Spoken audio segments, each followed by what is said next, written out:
Shriram time news मध्ये मी कैलास सोनवणे आपले हार्दिक स्वागत करतो। सुरुवातीला पाहूया 24 तासातील ताज्या घडामोडी। महिला बचत गटांच्या नावावर झालेल्या कथित कोट्यवधी रुपयांच्या आर्थिक गैरव्यवहार अपहार फसवणुकीची सखोल चौकशी करून गुन्हे दाखल करण्याची मागणी। शिरपूर शहर पोलिसांनी चोरी करणाऱ्या चोरट्यास मुद्देमालासह केले जेरबंद। युगप्रवर्तक डॉक्टर हेगडेवार नाटकाला विरोध करणाऱ्या भारतीय संविधान सेनेच्या पदाधिकाऱ्यांना पोलिसांनी घेतले ताब्यात। आणि MIM पक्षाच्या जिल्हाध्यक्षपदी रियाज अली शेख तर शहराध्यक्षपदी शोएब अन्सारी यांची नियुक्ती।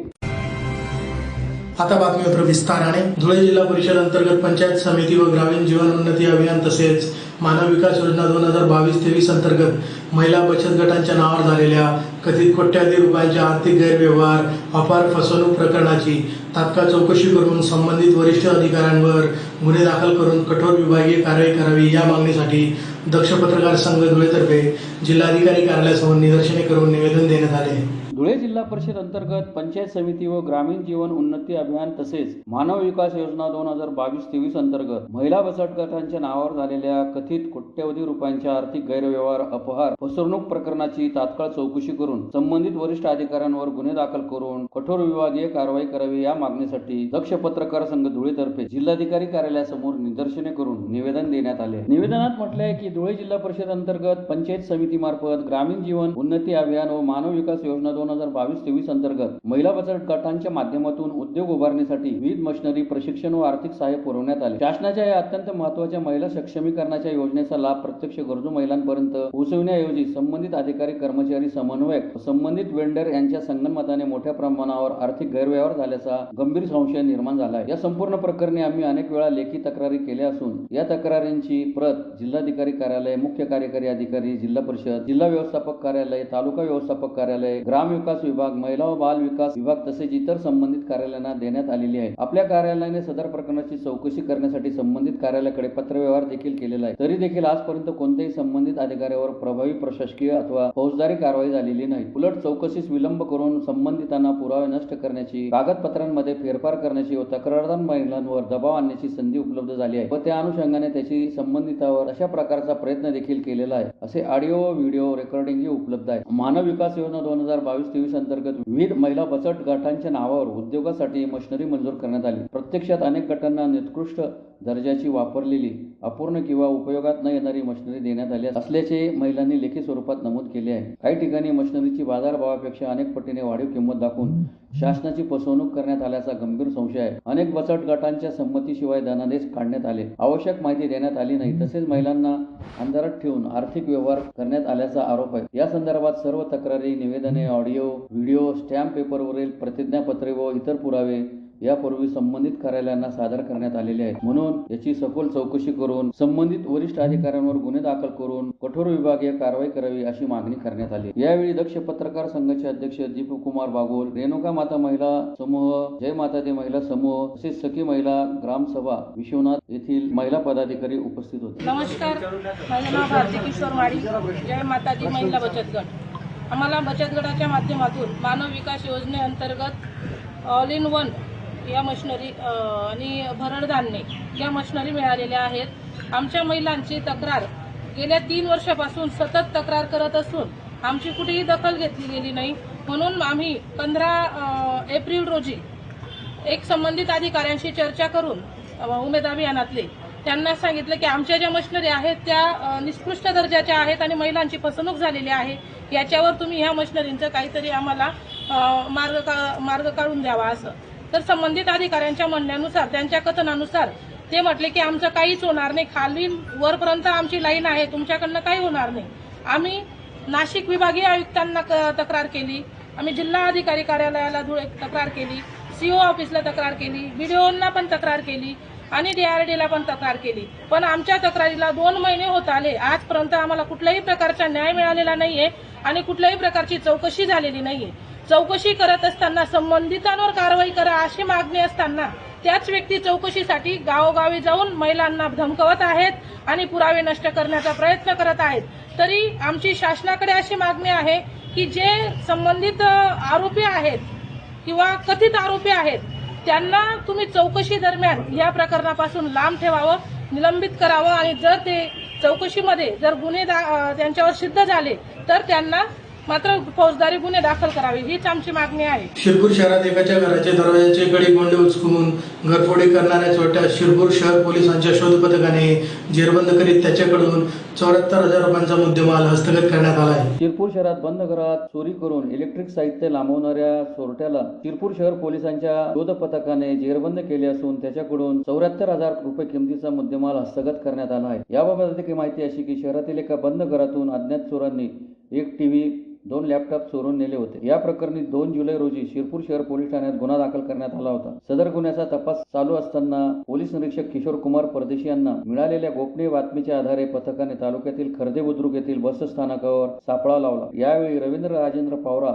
या संशयितास ताब्यात घेत त्याला अधिक विचारणा केली असता त्याने चोरीची कबुली दिली. त्याच्याकडून 14,000 रुपये किमतीचा एसर कंपनीचा LED टीव्ही, 20,000 रुपये किमतीचा व्होल्टास कंपनीचा AC, 20,000 रुपये किमतीचा लिनोवो थिंकपॅड कंपनीचा लॅपटॉप, 20,000 रुपये किमतीचा HP कंपनीचा सिल्वर रंगाचा लॅपटॉप असा सुमारे 74,000 रुपये किमतीचा मुद्देमाल हस्तगत करण्यात आला आहे. यामुळे शिरपूर शहर पोलीस ठाण्यात दाखल चोरीचा गुन्हा उघडकीस आला आहे. सदरची कारवाई पोलीस अधीक्षक विशाल आनंद, अप्पर पोलीस अधीक्षक अजय देवरे, उपविभागीय पोलीस अधिकारी सुधीर पाटील यांच्या मार्गदर्शनाखाली पोलीस निरीक्षक किशोर कुमार परदेशी, गुन्हे शोध पथकाचे पोलीस अंमलदार रवींद्र आखडमल, अतुल पाटील, विनोद आखडमल, भटू साळुंके, गोविंद कोळी, मनोज दाभाडे, सचिन वाघ, प्रशांत पवार, मनोज महाजन, योगेश दाभाडे, सोमा ठाकरे, आरिफ तडवी आदींनी केली. धुळे शहरातील स्टेशन रोडवरील हिरेभवन येथे रविवारी आयोजित युगप्रवर्तक डॉक्टर हेगडेवार या नाटकाला भारतीय संविधान सेनेतर्फे विरोध करीत काळे झेंडे दाखवून घोषणाबाजी केली.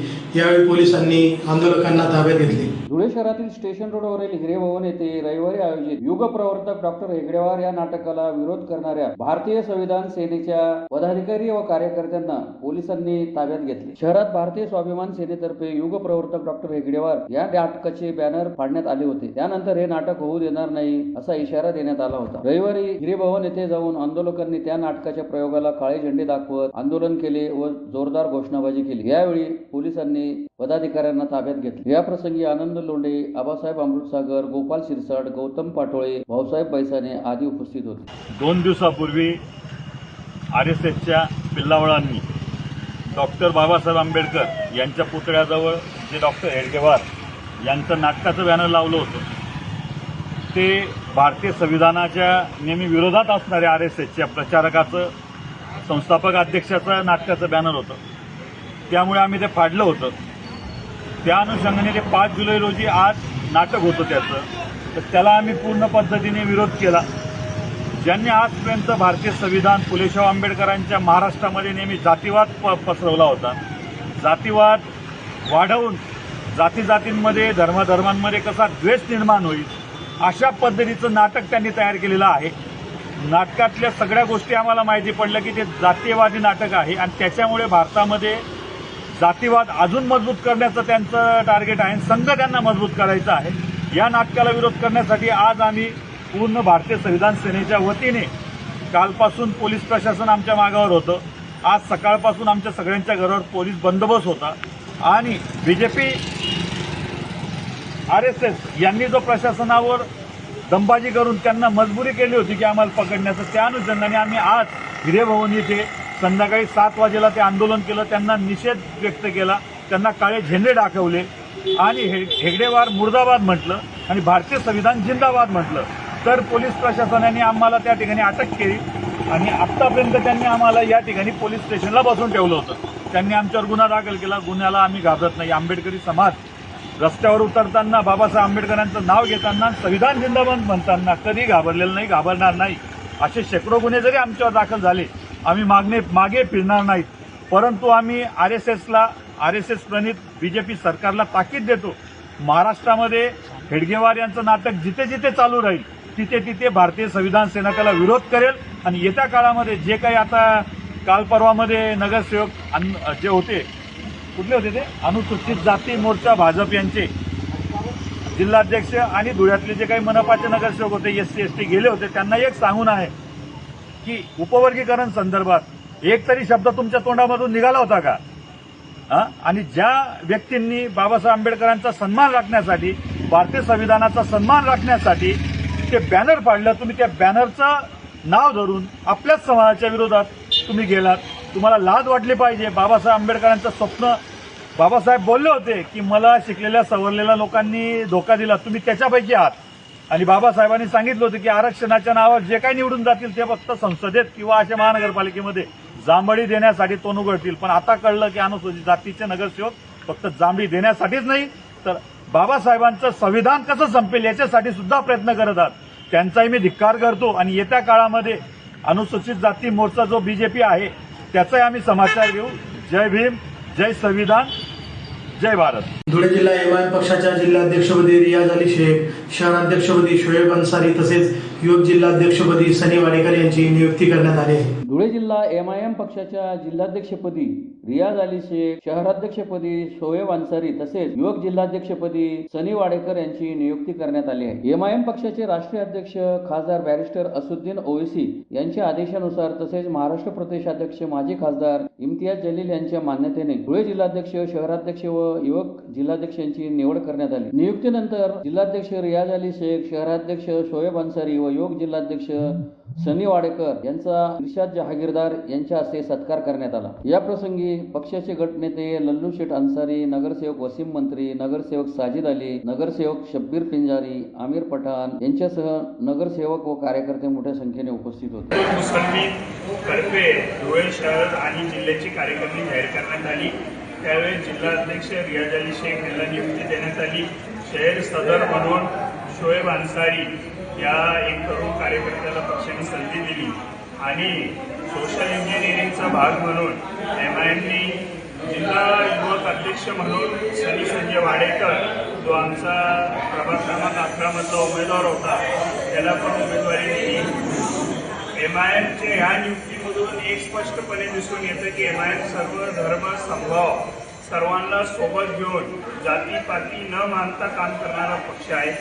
आज आमचे राष्ट्रीय अध्यक्ष बॅरिस्टर असुद्दीन ओवैसी साहेब असू द्या किंवा महाराष्ट्राचे अध्यक्ष माजी खासदार इम्तियाज जलील साहेब असू द्या, हे कोणती धर्म, जात, पंथ न बघता लोकांची लढाई रस्त्यावर व सभागृहात लढाईची असू द्या, ती लढाई लढत आहे. ह्याच्यातले एक मोठी कामयाबी जी एमआयएमला आज भेटली आहे, आपण लोकांच्या माध्यमातून मी जनतेला सांगू इच्छितो की स्वर्गीय गोपीनाथ मुंडे साहेब यांचं 2014 साली निधन झाल्यावर 2014 साली महाराष्ट्राच्या विधानसभेत एक प्रस्ताव आला की गोपीनाथ मुंडे साहेबांचं एक स्मारक केलं जावं आणि त्याला सर्वात पहिला विरोध इम्तियाज जलील साहेबांनी केला. विरोध म्हणण्यापेक्षा त्यांनी एक नवीन संकल्पना मांडली की त्या स्मारकाला खर्च करण्यापेक्षा गोपीनाथ मुंडे मेमोरियल हॉस्पिटल करा. आणि आज ही आनंदाची गोष्ट आहे की काही दिवसामध्ये तिथं एक मोठं हॉस्पिटल गोपीनाथ मुंडे साहेब यांचे नावाने चालू होईल आणि मुंडे साहेबांचं नाव पण वर्षानुवर्ष अनेक पिढ्या ते नाव आठवणीत ठेवतील. हे असं विधायक काम करणारा पक्ष म्हणजे एमआयएम पक्ष आहे. आमचे शहराध्यक्ष, जिल्हाध्यक्ष ह्या पार्टी ऑफिसला रोज उपलब्ध राहणार आहे. जनतेचे प्रश्न सोडवण्यासाठी आमचे नगरसेवकांची 11 नगरसेवकांची टीम ही पूर्ण मैदानात राहील.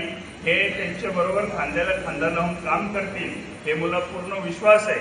आणि धुळे शहराचे जनतेचे जे विकासाबद्दल, सामाजिक कामाबद्दल जे पण अपेक्षा आहे ते आमचे लोकांकडून पूर्ण केले जातील.